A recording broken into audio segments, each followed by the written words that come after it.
introduction to research. So from where you can start and what's the end of the research. And this talk is valid if you are doing master degree or MBA or DBA or even PhD, or if you think about a research paper in the future.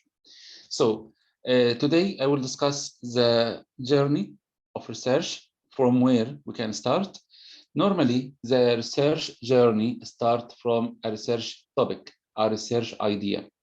So if you are interested in research and if you need to do research, you should have a research interest at the start. And based on your research interest, you need to identify which research topic you are interested in. Once you know the research topic you are interested in, you will start reading about this topic. So you can read academic journal articles, you can read academic books.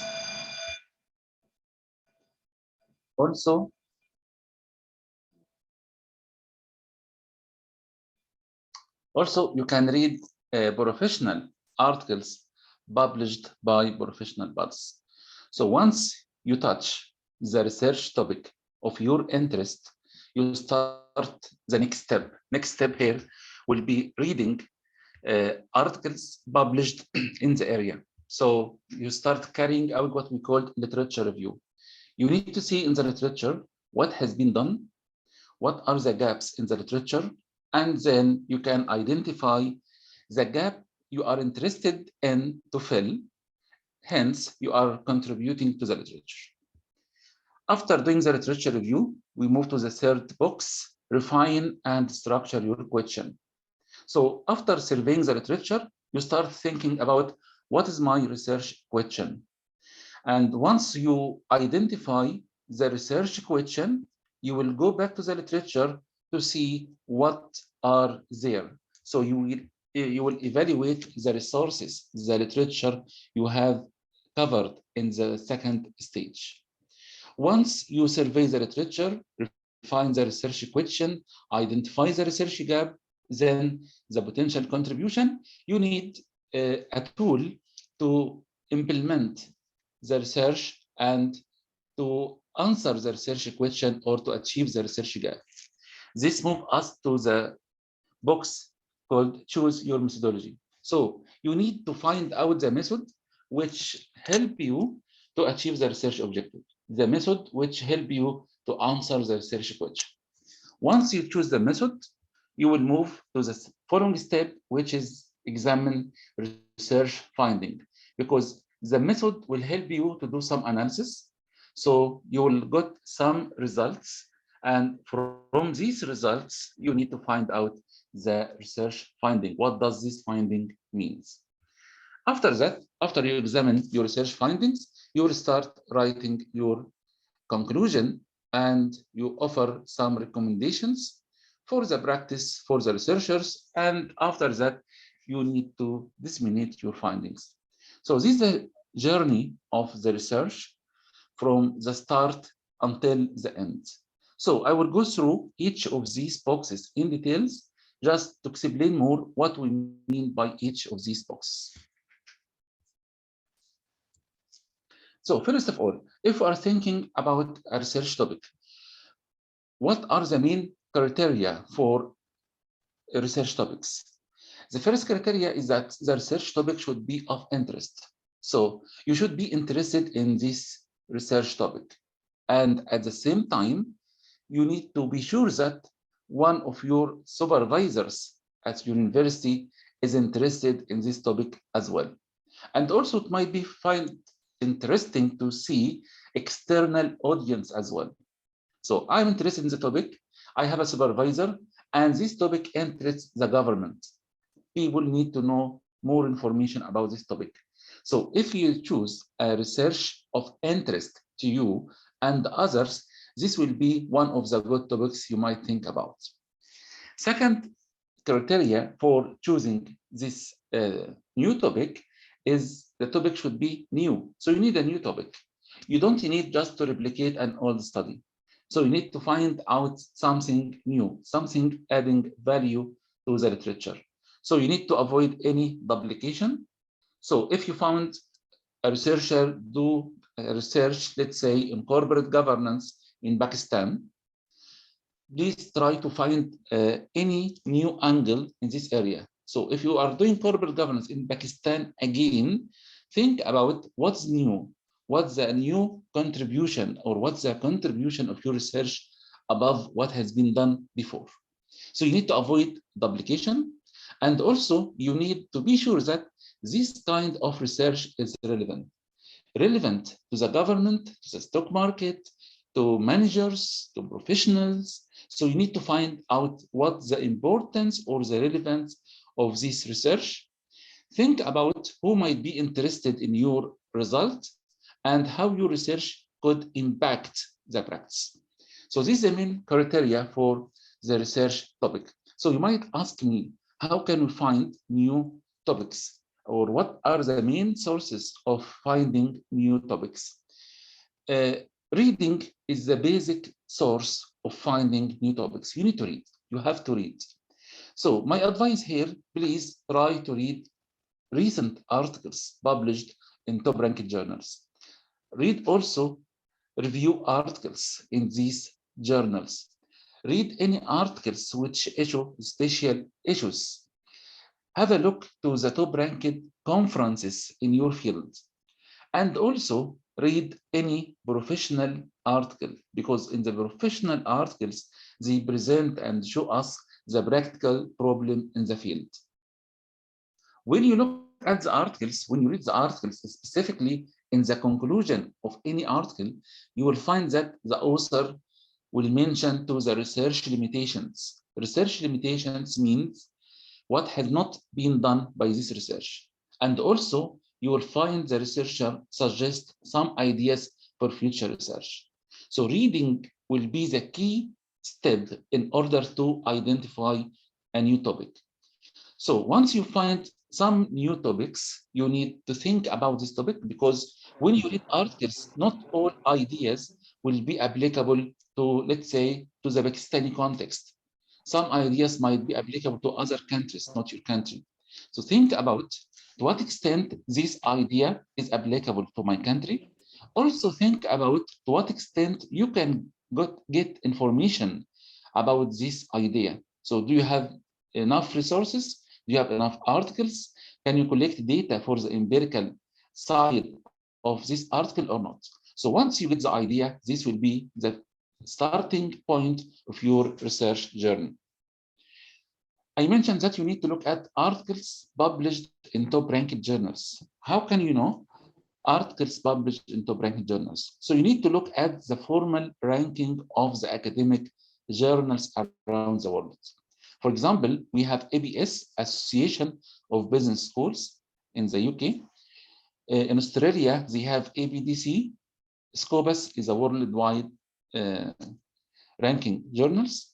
ISI, we have also SJR. Any of these websites will give you the list of ranked journals. So if you are interested in accounting, for example, look in or visit the website of these ranks and search for accounting journals. You will find journals which considered as ranked, top ranked or low ranked based on these criteria. Also, you need to know conferences in the field you are interested in. So this one of the websites which you can find information about different websites in the business field, whatever is accounting or marketing or human resources. Just look at this website, search for conferences, and you'll find conferences in your field. So you need to keep an eye on all new developments in the field. So you need to keep reading. You need to subscribe to this kind of websites to get up-to-date information about the research in your field. Also, this is an example of the professional publication you need to look at. We have, for example, in Britain, many professional and regulatory bodies in accounting. So we have ACCA, CIMA, FRC, ICAEW, and even the professional articles published in newspaper like Financial Times or BBC, for example. So all these sources of professional publications also help us to get a new ideas or new topics for research. Okay, so once you got the new idea, you need to start reading the articles related to the new idea in details. You need to find out from the introduction of these articles, what are the research background, what are the root of the research problem the authors try to solve. You need also to understand what are the research problem the authors have already solved in these articles. And also you need to think about how can you identify the research problem of your interest. Try to find out what the aim and objectives they have covered in these articles. So when you think about your paper, you will think about a new aim or a new objective. So you are not replicating the same research aim and objective like other articles. Research motivations, this means why. Why they assume there is a relationship between two variables. So you need to understand why researchers consider examining the relationship between variables. So this is a research motivation, or why the researcher focus on the Pakistani context, for example, or why they are looking at the banking sector, another example. So this is the research motivation. What motivates researchers to look at a specific context or a specific topic? Also, from reading the introduction of the articles, you will find information about the research importance and the research contributions. Research contributions here mean what are the addition the articles add to the knowledge, how authors add to the knowledge by providing these kind of articles. So this is the introduction. If we move to the second section of the journey for the literature review, you will find that in all academic articles, we ask researchers, we ask authors to have a section called literature review. And also we encourage researchers to do what we call here critical literature review. Critical literature review means that the author should criticize the literature, or the author should evaluate the literature. So when you read any article in your research journey, you need to find out what are the main strengths and weaknesses of the article idea and content. So you need to criticize or evaluate the content of the article and its idea to find out what you like and what you dislike. Why we do that? Because from the weaknesses of the article, you will identify the research gap. And from the research gap, you will highlight your contribution. So critical literature review is very important. And here, researcher should choose the literature review that is relevant to their research objective and research question. So these could be research articles and could be also books and any other professional papers. So in order to identify the extent to which your literature is critical or not, we have different criteria. So look at the second one. Have you assessed the strengths and weaknesses of the previous review research? So this is a key point. Once you do the literature, don't describe the literature. Try to identify the strengths and weaknesses of this literature. You need to be objective in your discussion. Don't be biased when you discuss the article. If you like the article, say, I like it. It's a good article. If you don't like, you need also to be subjective and explain clearly why you are not like the literature. In the literature review, you should consider including all literature which either support your idea or against your idea. So you need to provide the whole story about the literature which support or against your idea. So if you follow all these kind of criteria, you will find that you are producing a clear critical literature review.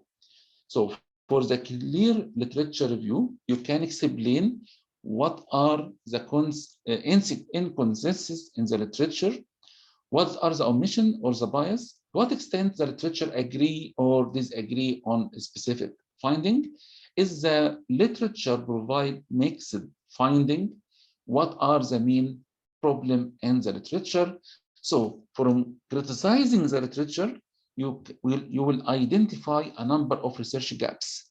In your research, you will try to fill at least one of these gaps. So you will never ever fill all the gaps in the literature, but you can easily identify most of the gaps of the literature, and then you can fill one of these gaps. So when you read the literature, you need to evaluate this literature. So evaluating the literature means that you need to find out whether the article is relevant to your topic or not, if the author describes the research methodology comprehensively or not, whether the article consider up-to-date literature, whether the article is peer-reviewed. The word peer-reviewed here means that whether the article is published in top-ranked journals. So you need to look at the source of the article to be convinced that the article is suitable for including in your research. So whether the article provides a nice story, whether the article provides a new contribution, do you agree or disagree with the arguments offered by the authors? So you need to look at the research methodology of the paper as well, whether the author used the right research methodology or not, which of the author argument are most or least convincing.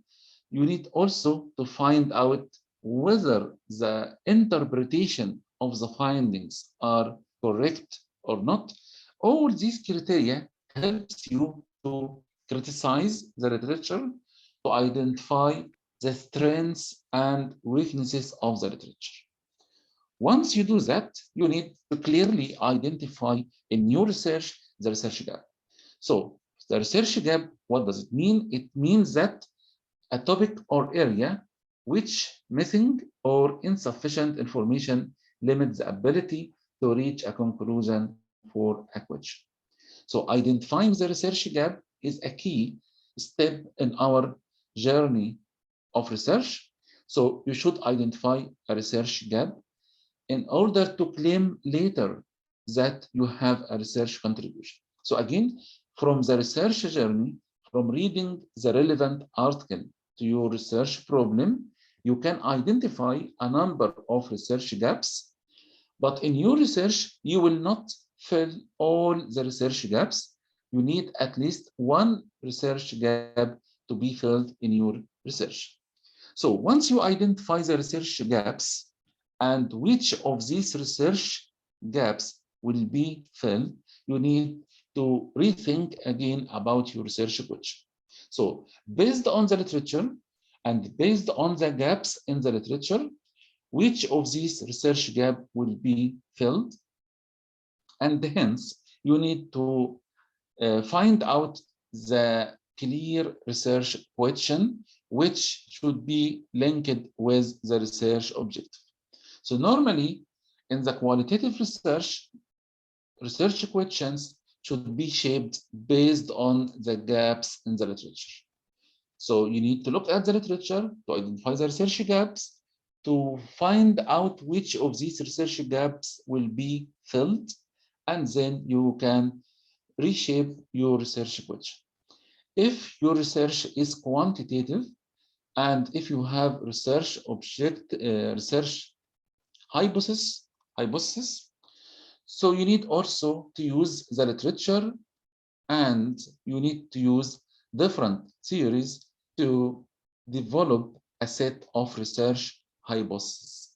So this stage, identifying the research question or reshaping the research questions, and also identifying the research hypothesis will be the stage directly after you survey the literature, identify the research gap, identify which of these research gap will be filled.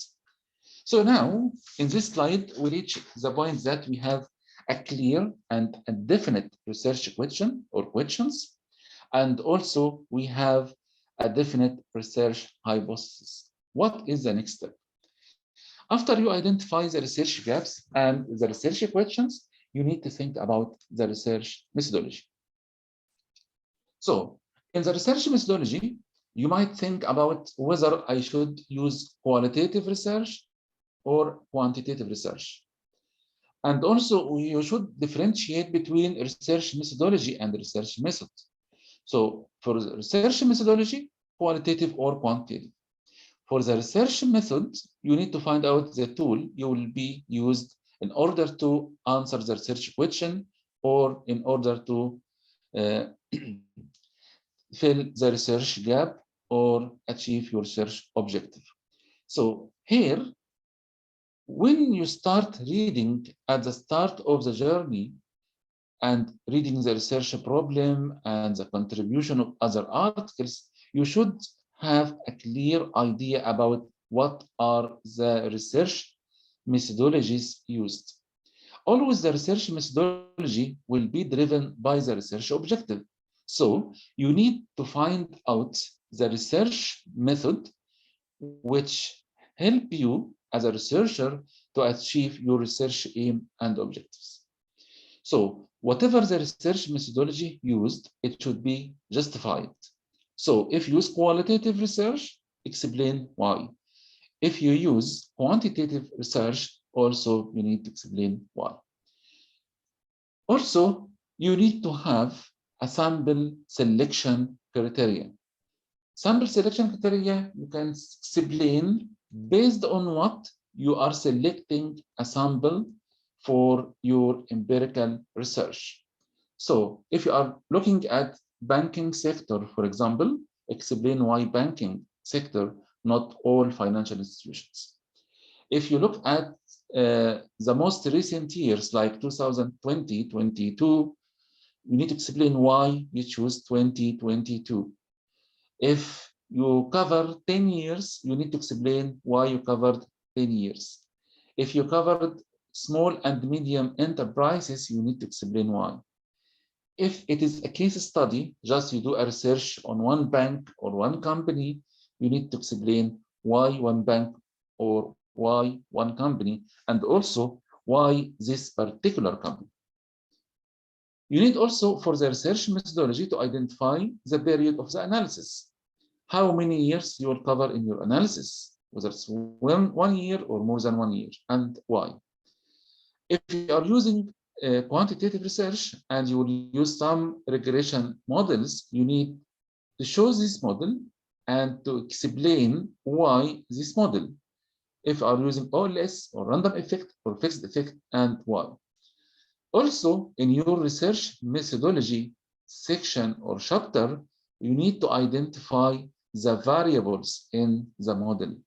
What are the definition of the main variables in your model, and how do you measure each of these variables?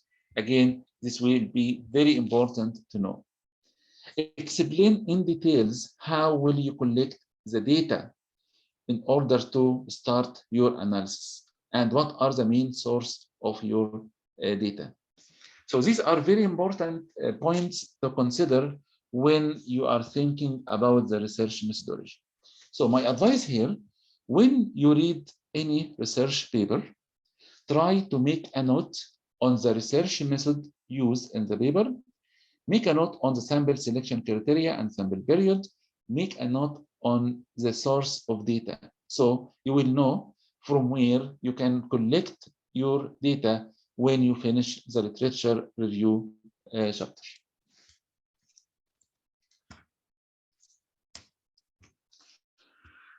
So when you start the research, as I mentioned, you might do qualitative research or quantitative research. For the quantitative research, you need to be sure that you discuss clearly the sample selection criteria, your variable, your source of data.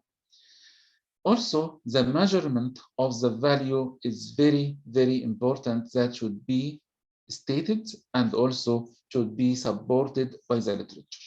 If you provide a new measure, explain this new measure and in details to show the reader how did you develop this measure. And normally, if you produce new measure, it might be very interesting to have a pilot study to show the validity and reliability of the measure. If you are using some techniques or some regression techniques, check the assumptions related to these techniques, like OLS or fixed effect, random effect. Explain the assumptions and these models. Also, if you are expecting a relationship between some variables, explain based on what you are expecting a positive or negative association between the dependent and independent variables. Normally, in the quantitative research, you will find most of the authors provide some descriptive analysis to describe their sample, and then the correlation analysis, regression analysis, and additional analysis to see or to show that to what extent the findings might change from time to time. Also for the qualitative research, here the researcher should clearly explain whether he will focus on one single case study or multiple case study and why. If he will do an observation, he needs to explain how long he will be searching the case organization. If he do some interviews, again, he needs to explain clearly how many people conducted for the interview, how long he or she stayed with them, who are they, and what are their characteristics. If the researcher do questionnaires, send the questionnaire to different people, the researcher should also explain the response rate. What is the response rate? And if the response rate is too high or too low, it should be also explained. Normally, we expect validity and reliability test for either the quantitative or qualitative research. So once you identify the research method, qualitative or quantitative, you will start doing your analysis. Based on the analysis, you will have some interesting finding. So now the main task in our research journey is to discuss this finding. So once you got some findings, you need to link these findings with your research objectives or research questions. For example, in the quantitative research, you have to link the finding with the research hypothesis. If you have research hypothesis, once you finish the analysis, you need to tell the reader if you accept the research hypothesis or if you reject the research hypothesis. When you explain or when you discuss the quantitative data, you need to provide evidence from the table provided.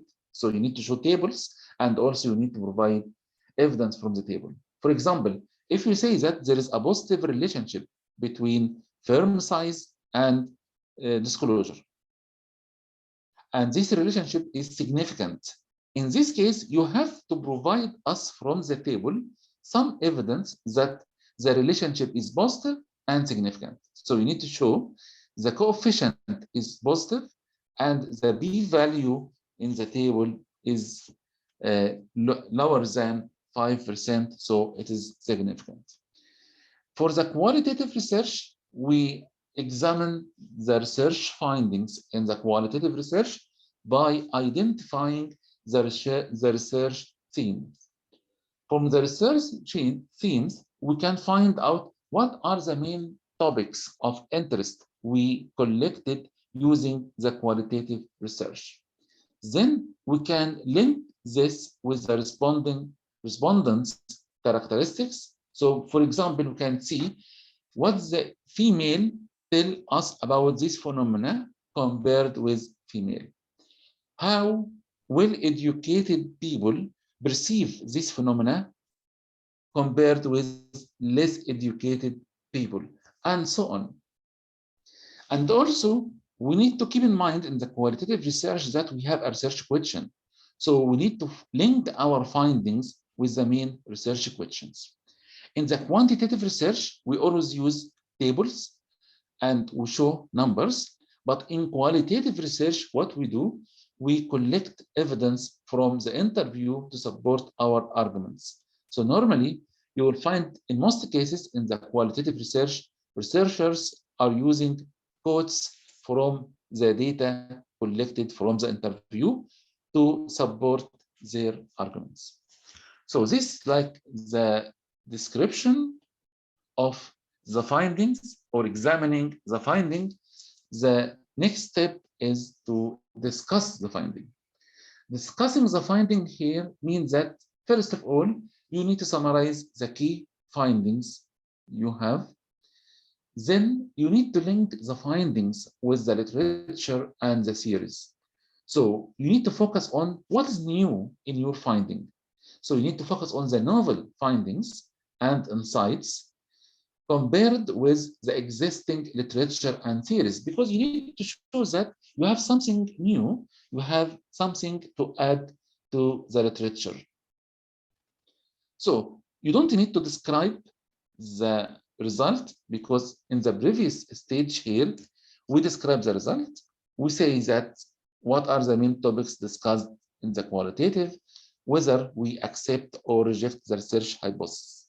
But in the discussion section, we need to link the finding with the literature, with the theory, with the context as well. And we need to tell a story about what did you find. We need to highlight the novel findings, the new findings compared with the literature. Also, the researcher should be objective in discussing the finding. So if you are a quantitative researcher, if you found significant or insignificant result, don't be biased. Please discuss both. Discuss the significant and insignificant result. You can explain why some results are insignificant while others are significant. If your result is in line with the literature, in this case, explain what's new in your research. If your result is different from the result reported by the literature, explain what are the potential reasons for that. And the challenge here will be discussing the implications of the finding. Explain what your result means, how your result will impact the research or impact the practice. Once we finish the discussion, we move forward to the last section in the research journey, which is about the conclusion and recommendation. Normally, once you finish the analysis and once you finish discussing the result, you need to provide a conclusion and some recommendation. So the conclusion here is not a summary of what you have done. What you need to do, you need to keep an eye on the objective of your research. You need to provide answers to your research questions. You need also to discuss the implications of the finding. You need to discuss also any research limitations in your paper, and then you can provide some interesting ideas for future research. By this way, you have a good contribution. So once you cover all these steps or all these points in the research journey, you can think about your paper, the structure of your paper or the structure of your dissertation or the structure of your thesis. So you need to think about a title. A title should reflect the content of your research paper, or the title should reflect the main contribution of your paper. So think about attractive title which reflect the main contribution of your paper. You need to write an abstract. In this abstract, you will focus on the key points in your research, like the objective, the methodology, the key findings of your research. Also, you need to write some keywords which related to your research, so it helps other researchers to reach your research dissertation or thesis once you have finished it. After that, you need also to think about the content of each of the section of your dissertation of your paper. So this is the same content I discussed before, but when I discussed before, I thought that you need to find out from the literature these sections when you read the article. So when you read the article during the literature review process, you try to find the research questions, aim, objective, which methodology, and so on. Now it is your turn. When you start writing your paper or your dissertation, be sure that you cover this point in your work. When you write the introduction, you should have a brief background about the topic, clear research objectives, clear research questions, clear research motivation, research importance. You have to highlight the potential contribution in the introduction as well. You need to summarize the key findings, and then you can discuss the structure of the paper. If you look at the second one, the literature review, be sure that your literature review is written in a critical way. So you should have a critical review of the literature. You should identify the research gaps, and then you need to clearly explain how your research fill at least one of the gaps. If you are a quantitative researcher, you need to develop some research hypothesis, and normally we use theories to develop this research hypothesis. In your research methodology, if you are applying your research methodology, your analysis on Pakistan, for example, you need to explain the context, why you choose Pakistan, so the context of your research. You need to explain the sample selection criteria, sample period, why you choose qualitative or quantitative, how did you collect your data, your variable, definition, measurement, and source of data. Then the empirical analysis, you should be sure that your findings is reported clearly in tables, or you are using quotes from the interviews.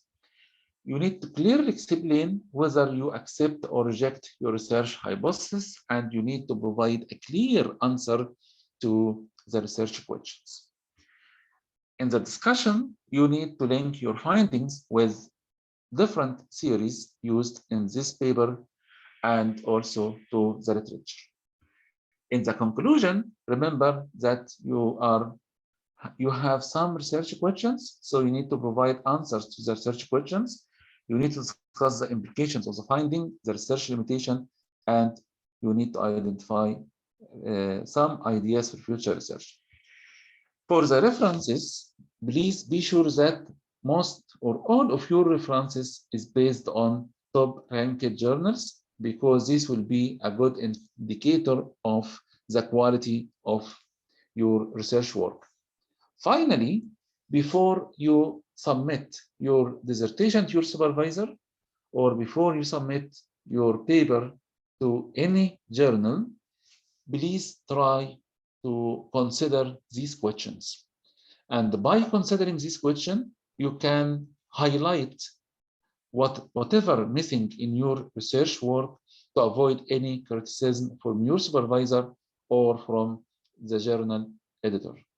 First of all, ask yourself, does your study address interesting and novel issues, or just a replication of other study?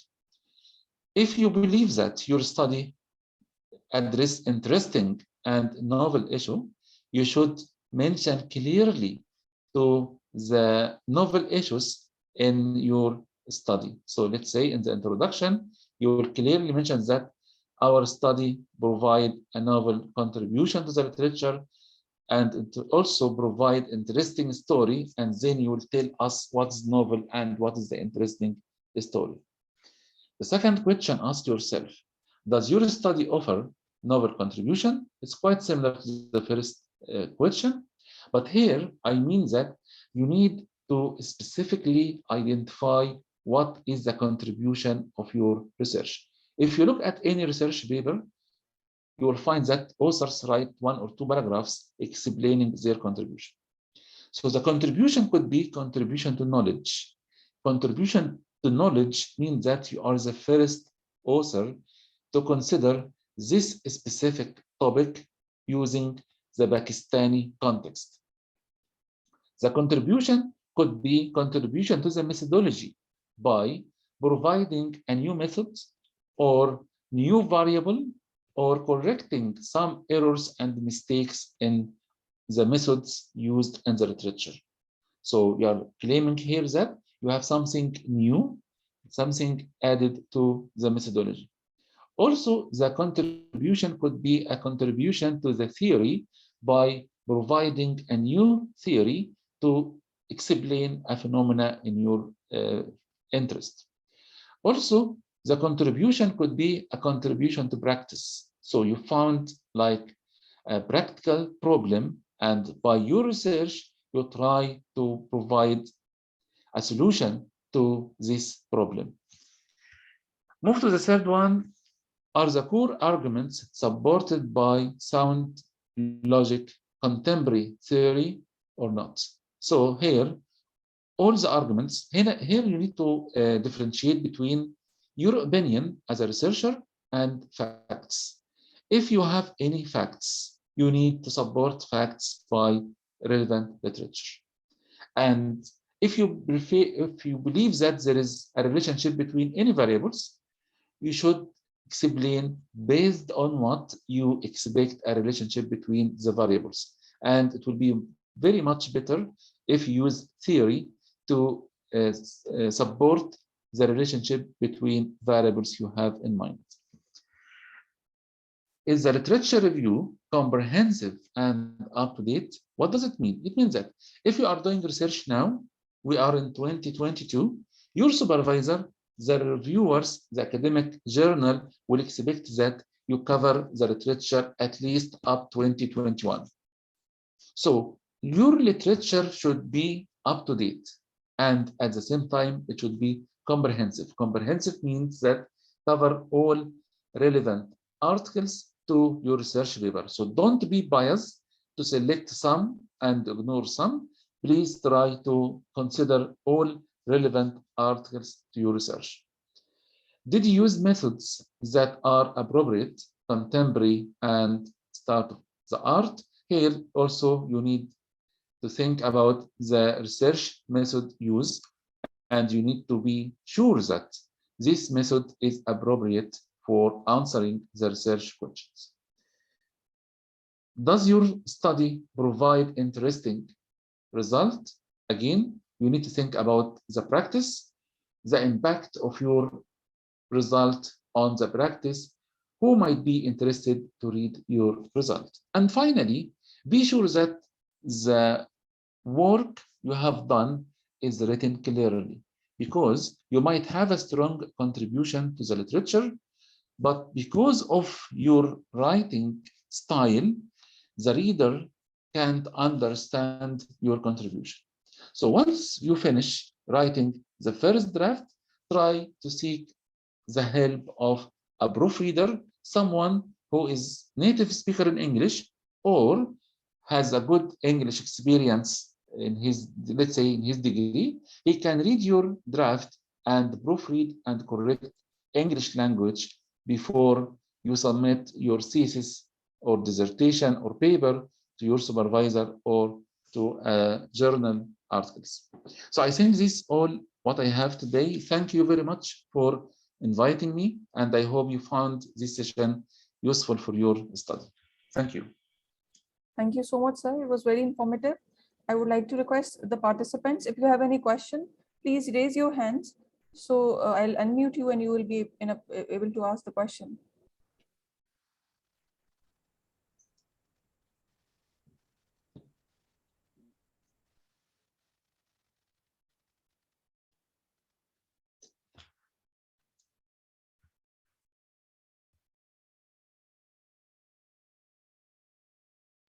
So there is the question from Mr. Khaled Hussainey. Takir, I have unmuted you. Please unmute. I have allowed you to unmute. Please unmute your mic and ask question.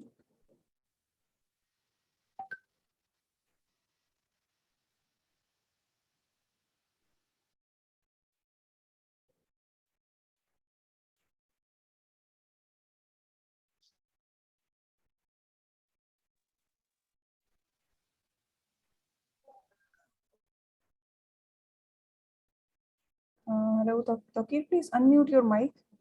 You can unmute yourself.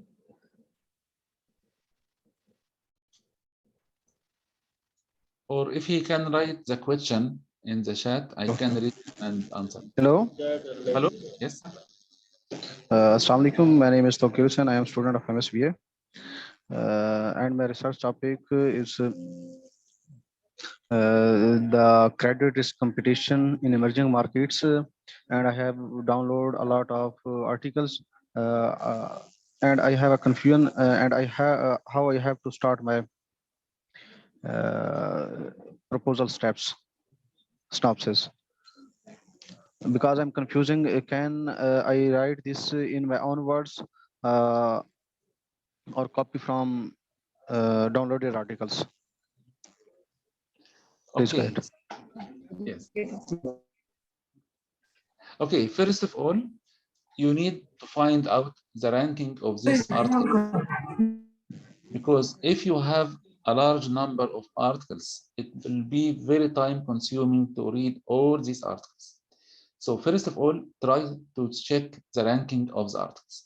So if you look at, for example, ABDC website is the Australian ranking, be sure that the articles are published in a journal which is included in this ranking, ABDC or ABS and so on.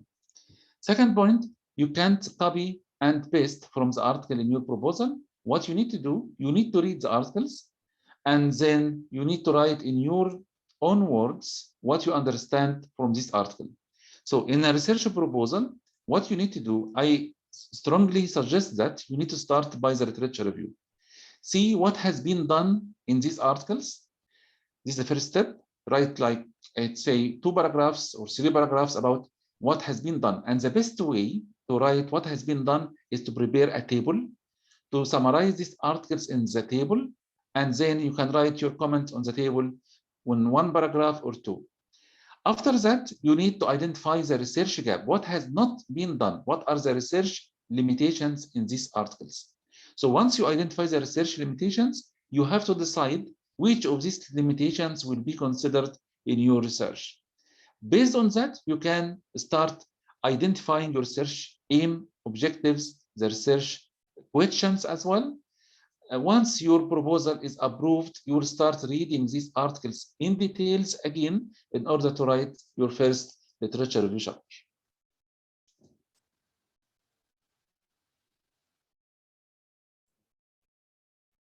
Okay, sir, thank you for the detailed answer. If anyone else have any question, so there's one question from me, Dost Faraz. Here you can unmute yourself and please ask question. Assalamu alaikum wa rahmatullah. My name is Mir Dost Fras, student of MSBA. My topic is earning management and investment behavior. I studied 2 methods in there. One of them is investment prediction method, and second one is Jones model. My question is, either other methods can be used in this topic or not? Which methods can be added my thesis? Number 1. Number 2, I want to get a guideline from respected sir to add and contribute my knowledge. I want to forward my topic toward the PhD course. Thank you. Thank you so much. Thank you, Mir Dost, for the interesting question. For the earnings management, yes, we have different measures. We have Jones model, we have real earnings management, and these have been discussed and explained even in the Pakistani context a lot of time. If you are thinking about a contribution, you can look at what we call classification shifting. If you search for classification shifting, you will find this a new technique for earnings management. And I am sure that there is no research on classification shifting in Pakistan or most of the Arab and Muslim countries. So if you read about classification shifting, this will guide you to something brand new in your context, and then you can have a significant contribution to the literature.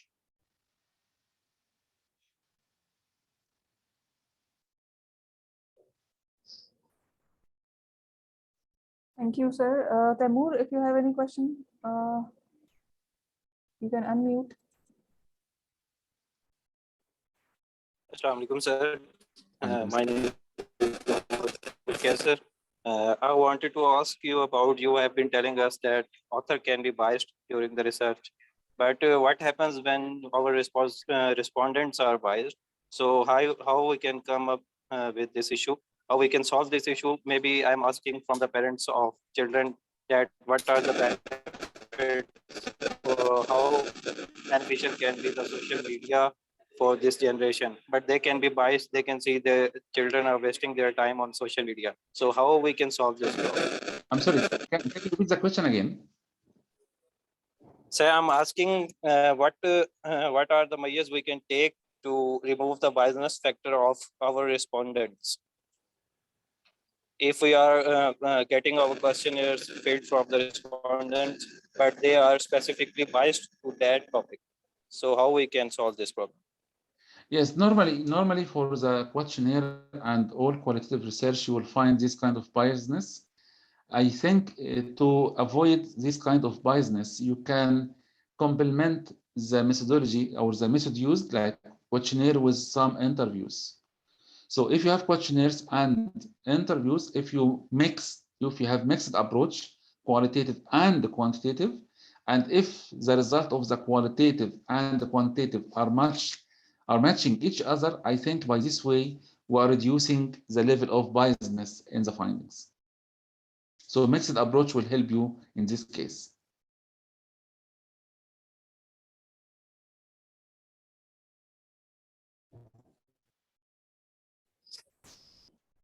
Okay, thank you so much, sir. Sir, I can see no questions on now.